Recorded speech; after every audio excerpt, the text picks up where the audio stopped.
Anatomy of candles आपने पढ़ी थी थ्योरी। अब प्रैक्टिकल देखें चार्ट पे।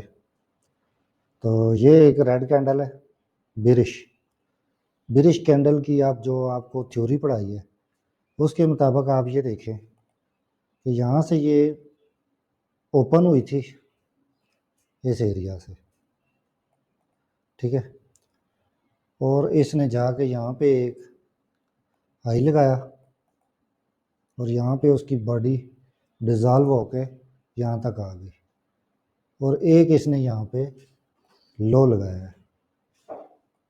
तो अब आप इससे पहले जो आपको दिखाया है उसको देखें कि ये इसका लो है, ये इसका हाई है और ये इसका ओपन है और ये इसका क्लोज है।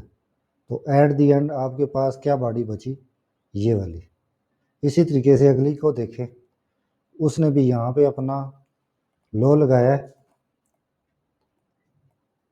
यहाँ पे उसने लो लगाया है, यहाँ पे उसने हाई लगाया है, ये इसका ओपन क्लोज है, तो उसकी ये बॉडी बची। तो इस तरीके से हर कैंडल। अब इसी के साथ बुलिश को भी देखते जाए।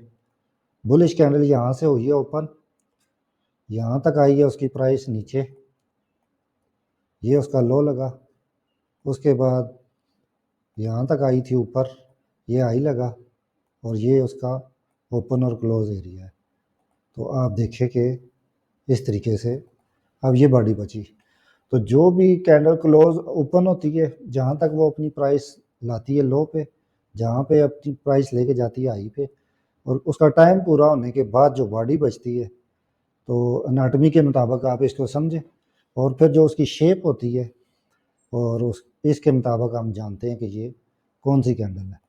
तो फ़िलहाल मैं आपको ये कोर्स इस तरीके से करवाऊंगा कि बोझ भी ना पड़े और आप इजीली इसको सीख सकें। तो अब ड्राइंग में रिमूव कर देता हूँ, तो आप देखें। तो अब इस तरह से जो कैंडल्स बनेगी, हर कैंडल एक मखसूस उसका नाम होगा। तो अब नेक्स्ट मैं आपको एक एक करके उन कैंडल्स की बताऊंगा कि कौन सी कैंडल क्या कहलाती है। फ़िलहाल आप ये एनाटमी ऑफ द कैंडल को माइंड में रखें कि हर कैंडल चाहे वो बुलिश हो या बेरिश, एक उसका ओपन होता है, एक क्लोज, एक लो, एक हाई। तो इंशाल्लाह इसी तरीके से आपको आसानी से मैं ऐसे तरीके से सिखाऊंगा कि आप पे बर्डन भी ना पड़े। Thank you.